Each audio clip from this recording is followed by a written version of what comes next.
Friendships for me have been a uphill battle from like as long as I can remember. Time is money, so spend yours listening to me talk about things that are important to me and my people. Time is money. Hello and welcome to Minisode 18, I want to say. Let me just do a quick checkaroo. What are we on? Yeah, Minisode 18. You didn't hear from me last week. You heard from me the week before. And that's because we are in the height of the Christmas season. And you're probably thinking, I've been listening to this podcast for long enough now. I know you don't drink. I know you don't party. What's Christmas season for you? Exhaustion. We've got to that time in the year where I can do no more. I've got a hot water bottle. I've got a blanket, which you can't see. And I'm indoors. I don't have the capacity to do more than what is absolutely required from me to eat and earn a living. That's all I got. So I can't do it every week. Plus, because it is Christmas time, although I am not a partier, the people around me are and they drag me to things. So I can't always factor in time for me and you know? But I'm here. And I'm so excited because for once, the question box on my story has paid off. I'm forever begging. I don't just mean like quietly, cutely, like if you can, begging for money, for support on this podcast, for sharing, for exposure, everything. I think every single episode I give it at least a minute of spiel, me talking about this.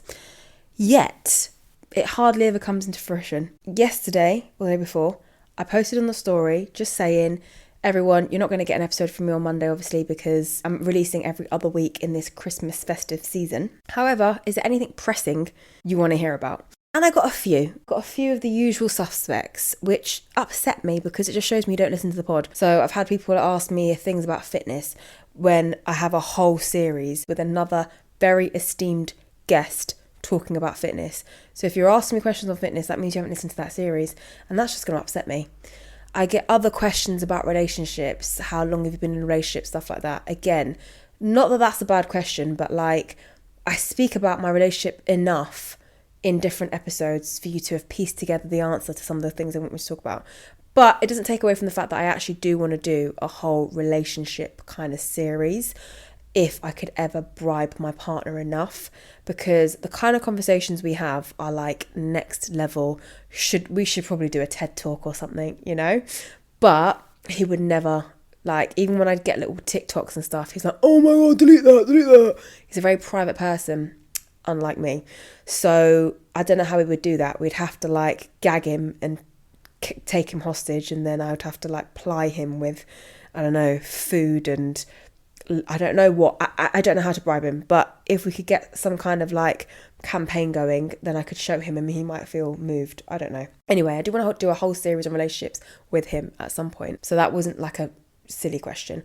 But I say all that to say, I got a great suggestion for what to speak about. And it felt even more special because this is something that I know people don't speak about enough, and there's not really any kind of rule book on it. So a friend suggested, she's an avid listener, which means even more, that I speak about interracial friendships. If it wasn't going to dramatically affect the quality of the podcast sound, I would drop this mic. We spend so much time talking about interracial relationships, as in boyfriend, girlfriend, girlfriend, girlfriend, boyfriend, boyfriend. But we don't spend any time talking about the friendships. And that's also important. It's just another form of relationship. And we need to talk about it. There's so many layers to this, and it's such a good recommendation. First of all, thank you for joining. Those who are new, catch up with the old. Those who are residents, happy to see ya. Please keep supporting. Please keep sharing. Festive season is coming up.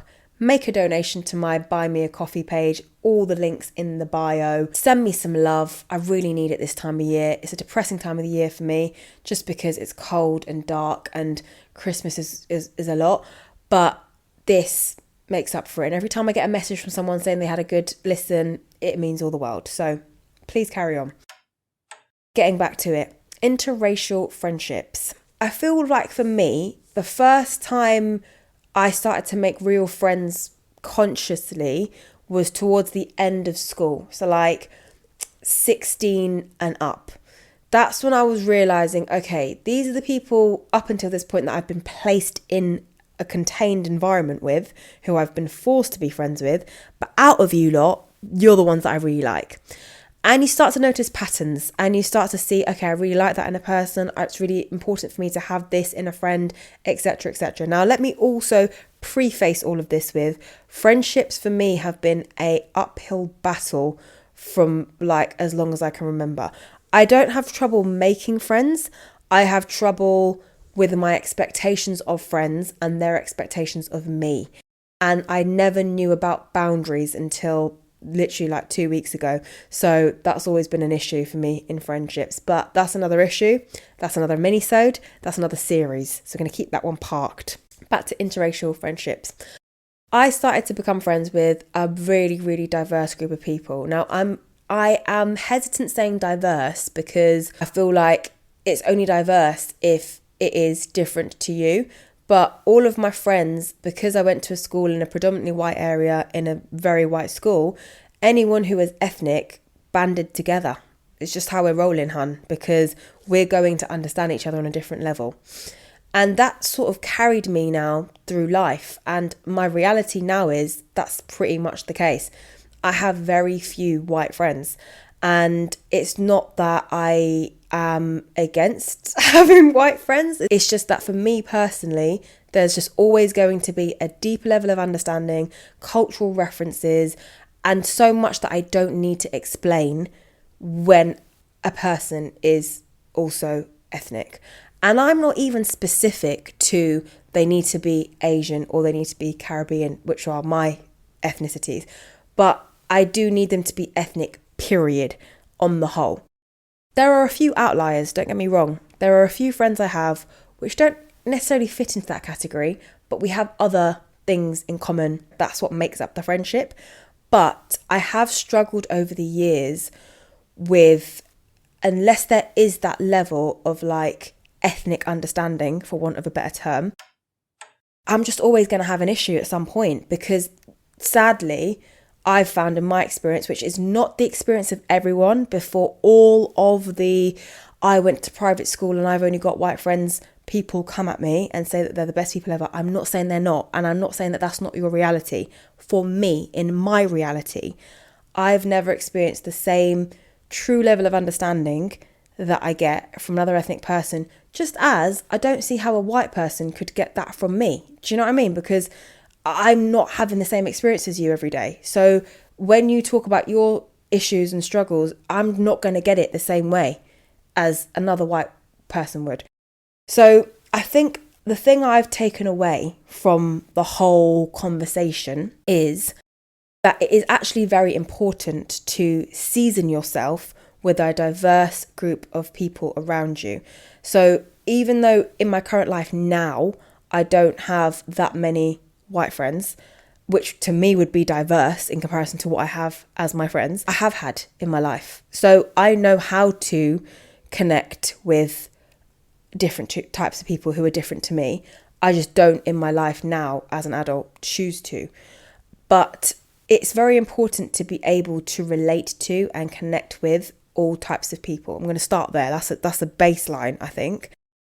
But it is also important to know what your preferences are and be unapologetic about it. I don't think there's anything wrong with that. I don't feel like it's wrong to know that the connection I'm going to have with a person who has parents with similar views to mine or have experienced similar things to me culturally is going to be stronger, or there's going to be a silent understanding that I just won't ever get with someone from a different background. Like, I don't think there's anything wrong with that. Also, the second point is when I said about how, we need to be friends with everybody.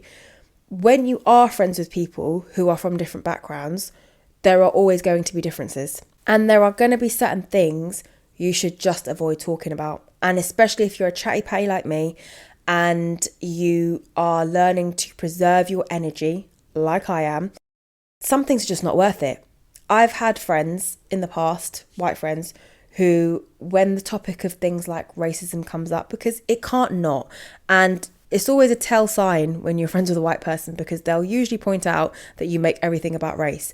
And it's like, I'm not making everything about race. It's just that society does. So therefore my experience is going to be impacted by that. So yeah, this is about race, because unfortunately everything seems to be. I'd love for it not to be, but unfortunately my reality is that it seems to be. And they've questioned me on if something really is racist, if it's just in my head, if you can be racist to white people, things like that. And it does get a bit long. So I've had to adapt, and I've had to accept that if you want friends with a diverse group of people, or if there's certain stages in your life where you actually need friendships, which come in all different forms, then you're just going to have to suck it up. And sometimes they're going to say some ignorant shit. And depending on what mood you're in, you're either going to get pissed off and need a bit of time out from that friend, or you're going to sit there and thrash it out.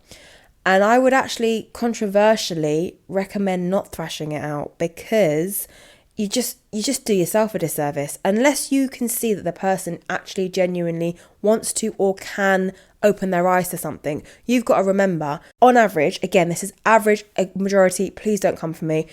If you are an ethnic person and you're friends with a white person, chances are you're one of the, or one of very few ethnic friends they have.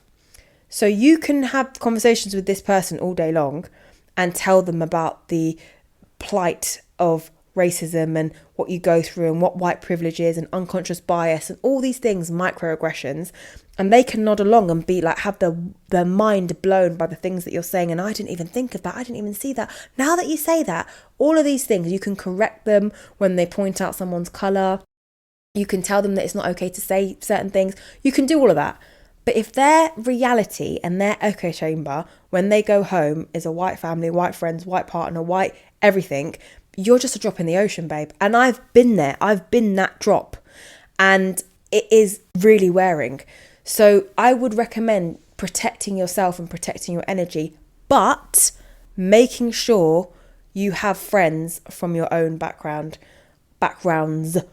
because that is super, super, super important. Even within the friends of your own backgrounds, for example, my really good friend is Iranian. We are going to have differences culturally in what she has experienced and what I've experienced. And there's also a silent understanding, I think, when you are friends with ethnic people, you are all going to be oppressed to some degree.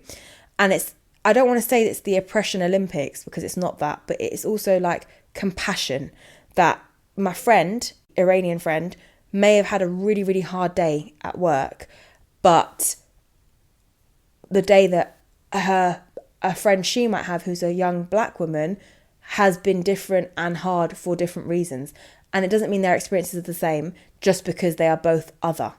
There is levels. Do you know what I mean? And that's also really important as well. But for now, on a base level, there's where I stand. That's my thoughts on interracial friendships. Do it with caution, with love, with compassion, and have your own people. Always. Have a great rest of the week, everybody. Hope you enjoyed this. Let's chat again soon. Keep coming with the good suggestions and recommendations. I was on the Day After podcast talking about cycle tracking and contraception and sexual advocacy for women. And I would love it if everybody goes and checks it out. It's available on YouTube and wherever you listen to podcasts. I will put the link in the bio as well. Have a good week, everyone. Mwah!